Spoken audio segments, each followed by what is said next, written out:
Norte, Ilocos. Davao de Oro kasi ako. Marami akong relatives yan. Davao de Oro. Davao de Oro. Saan? Kasi Compostela kasi ako. Sa Ilocos ako. Norte. Ilocos Norte. Ka na? 46. 46. 46. Ikaw? 40? 40 ka pa lang? Opo. Kailan ka mag-41? Huwag kang kabahan. Imagine mo na lang, tayo dalawa lang dito. Oo, imagine mo na lang tayo lang dalawa nag-usap dito. Huwag mong pansinin si DJ Jel. Okay lang yan. Ako din naman, first time din naman ako eh. Kinapalan ko lang yung mukha ko. Kahapon po ako nag-chat ako. Ay, kahapon. Oh. Basta. Chat ako din, kahapon. Bali, ano po kayo ma'am? Hiwalay din kayo o byuda? Ma'am. Byuda po kayo? Sino? Ikaw. Sino? Wala naman si Siring tawagin kong byuda. Hiwalay. 7 years na kami hiwalay. Hiwalay. Hiwalay lang ha. Hiwalay lang ha. Hiwalay. Ano bang hanap mo sa lalaki?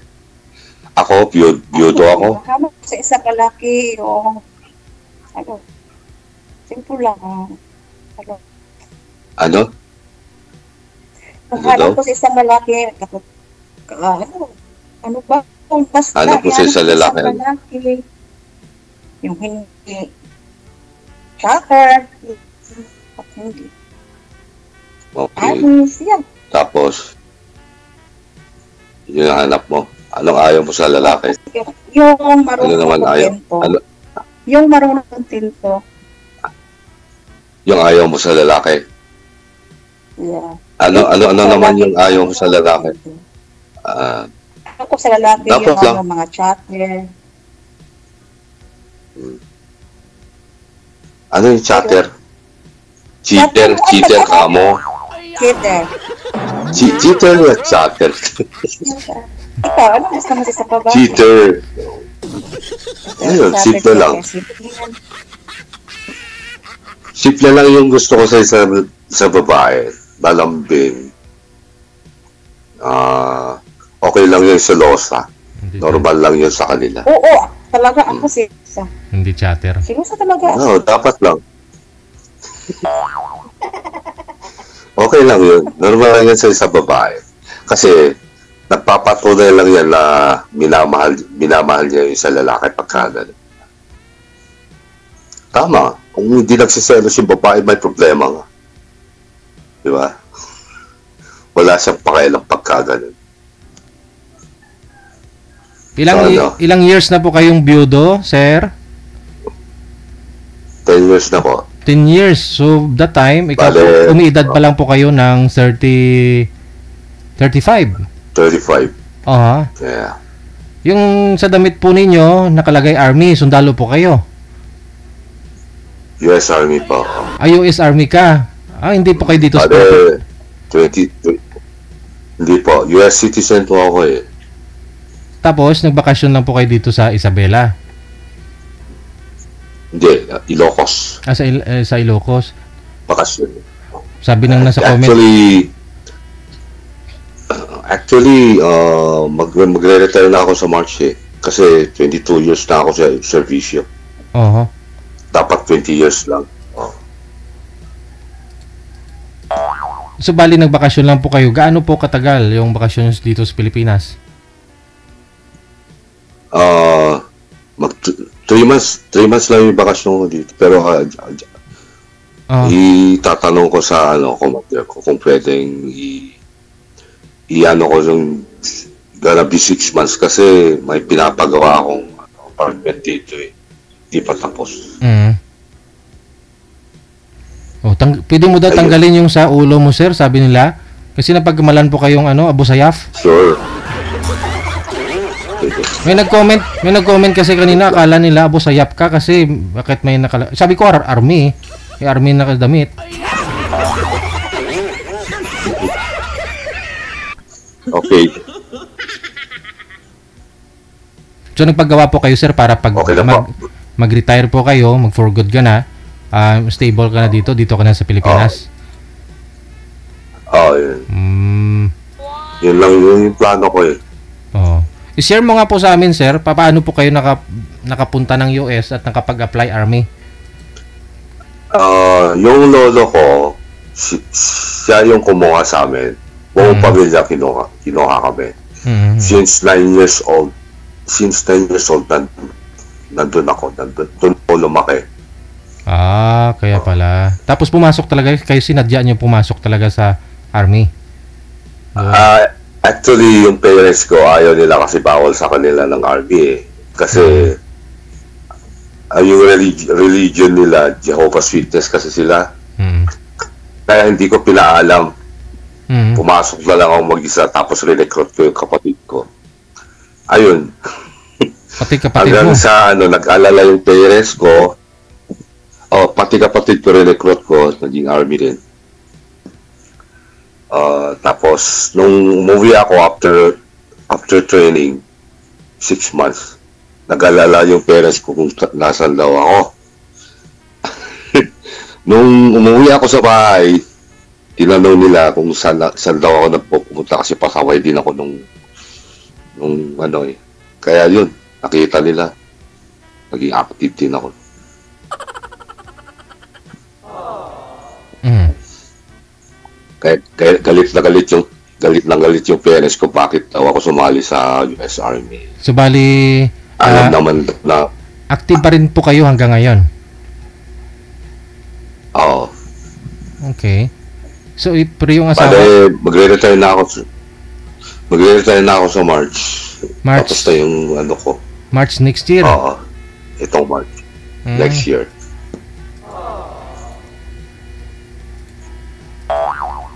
Okay. So, tanungin niyo po, ma'am, kung bakit namatay yung asawa, ilan po yung anak?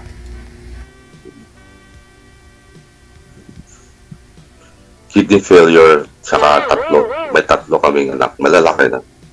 Yung panganay ko, mag-24. Tapos yung pangalawa, mag-22. Going 23. Tapos yung bunso ko, 19.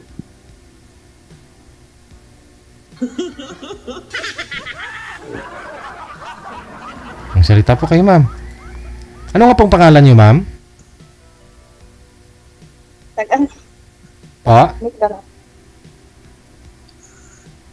Hindi marinig. Lakasan mo daw yung boses Kita mo. ng ko, tinatawag ako kasi gising ng bata. FB account. Sige, messenger mo.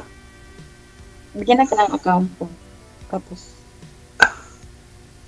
Paano mo ibibigay? Kay digital? Messenger, Tapos, FB, or i-ano mo na lang, i-search mo na lang topic.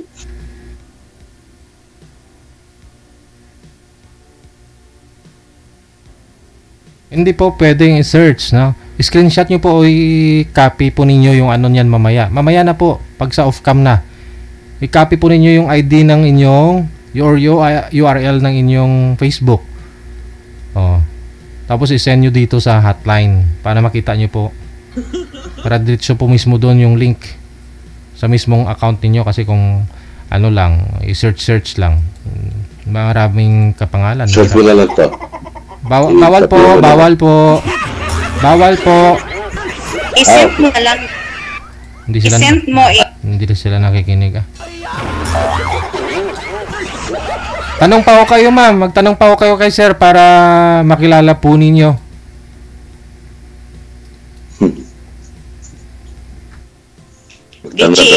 I-screenshot ko na lang po tapos i-send ko dito. Mamaya po, ma'am, mag-usap po kayo sa off-cam. Yung mga Facebook yan kasi connected na po kayo dito. Tuloy-tuloy po yung usapan ninyo anytime. Pwede niyo pong tawagan ng isa't isa. Kaya no need po muna pag-usapan yung Facebook ninyo. Opo, hindi po pwede kasi na mag-usap lang kayo dito para makuha yung Facebook. Mamaya na po, ma'am, later na. Dito po kasi kailangan naka-live. So para makilala nyo ng isa't isa, aware na rin kayo na naka-live para iwas sa pagsisinungaling. Yun po yun, purpose natin dito, ma'am.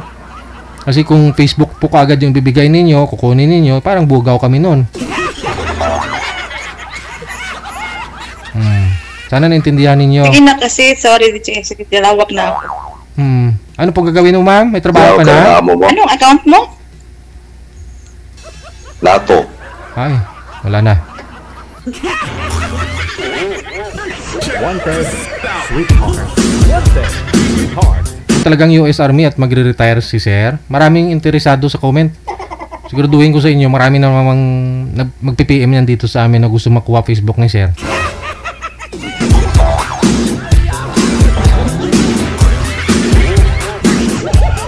Tapos kung na-scam, kami yung sisihin. Kasi hindi naman sila sumusunod sa rules natin. Ayan, bot sa inyo. DJ, paano kasi yung nakausap ko nung nakaraan? Gusto naman ako bibigyan ng gusto niya ako yung pera. Love scammer pala yun. Magkano nakuha sa'yo, sir? Magkano nakuha sa'yo, ma'am? Mga 100,000. DJ, baka matulungan mo ako. Pwede na rin makuha yung pick bike doon sa nang scam sa akin, DJ. Binilhan ko siya ng big bike. Binilhan ko siya ng pinatayuan ko ng bahay, DJ.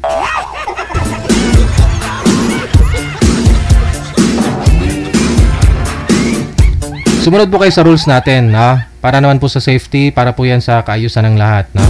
Na after ninyo mag-usap dito, wala po kayong dapat pangambahan, pati rin kami, no? Hindi na po namin iisipin na baka ma-scam kayo kasi na-public nyo yung mga Facebook ninyo. Wanted, sweetheart.